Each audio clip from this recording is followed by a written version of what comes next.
Here are 6 tips for the perfect lawn. We serve Maury and Williamson County and surrounding areas, and we would love to have your business.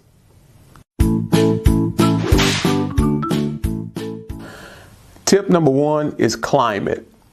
Different types of grass are subjective to their climate. There are 2 types of climate. There's warm climate and there's cool climate. Likewise, there are 2 categories of grass. There is the warm climate grass and there's cool climate grass.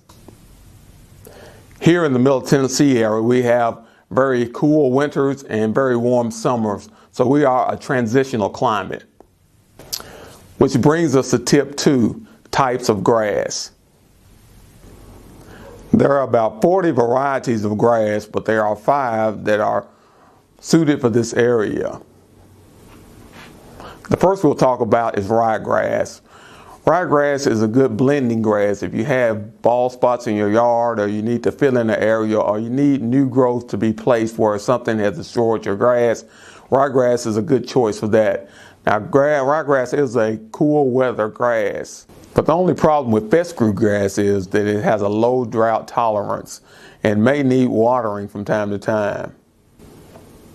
The next grass is Kentucky bluegrass. Kentucky bluegrass is very popular around this area, but it is a cold climate grass, but it may require more attention than others on this list. The next grass is Bermuda grass. Bermuda is a very hardy grass and it withstands high traffic. It has a high water drought tolerance. Bermuda grass is a very dominant grass and has a tendency to overtake any other grasses in your lawn. But the plus side of that is it's able to take over weeds as well. It will smother out weeds. It has a very high drought tolerance. It doesn't need a lot of water and is very good for this area. The next grass is Zoysia grass. Zoysia grass came to the United States about 1911, coming from Asia, but it has a lot of the similarities of Bermuda grass. It's very good for this area because it withstands high traffic. It also is a high tolerance for drought and it's very low maintenance. And like Bermuda grass, it has a tendency to take over wherever it's planted. So therefore it's good for destroying weeds and for making a green plush lawn. Now the most popular grass in this area is the tall fescue. You'll see the tall fescue in a lot of sports fields and a lot of people's yards because it's very high drought tolerance. Fescue grass is resistant to high traffic and it's very low maintenance grass. So for this area, fescue grass is one of the more popular grasses used. If you plan to water your lawn, you need to determine that at the beginning of the cutting season. Once you start watering, you need to continue. The tall fescue, Bermuda, and Zoysia grasses need very little watering because they have a high tolerance for drought. Now the Kentucky bluegrass and the ryegrass may need more watering because they are cold climate grasses and have a very low drought tolerance. Tip number 3, fertilization. If you choose to fertilize your grass, the best time to fertilize is in the fall. If you want to fertilize and overseed, the fall is the best time of year because it will germinate your grass and the fertilizer will get into your soil. Now you can fertilize again in the springtime as well, but if you choose to fertilize, choose a fertilizer that will cause your grass to flourish.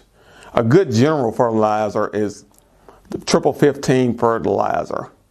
It kind of covers all the bases and will cause your grass to grow very strong and very healthily. If you choose to take a soil sample, you can take it to your local co-op and they will tell you what fertilizer will be best for your grass. Nitrogen is very important to grass growth.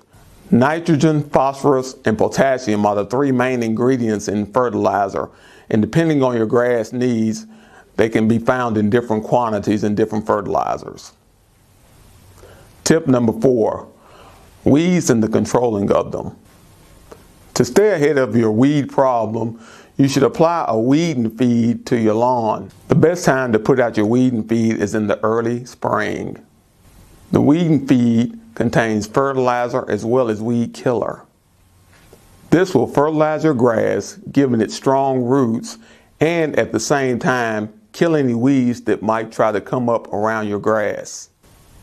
If your weeds persist after applying weeding feed, wait till late May, early June and apply once again, because the more weeds you have, the more infertile your soil.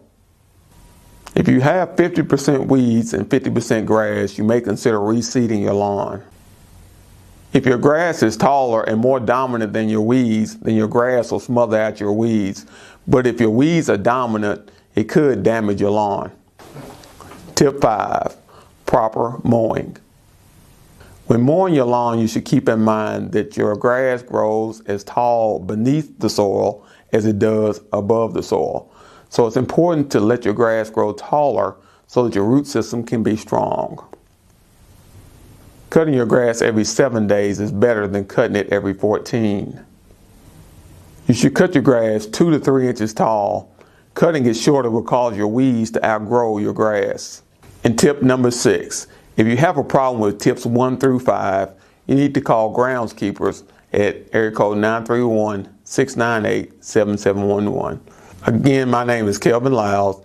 I'd like to thank my customers and my potential customers. Thank you for your patronage and have a great day.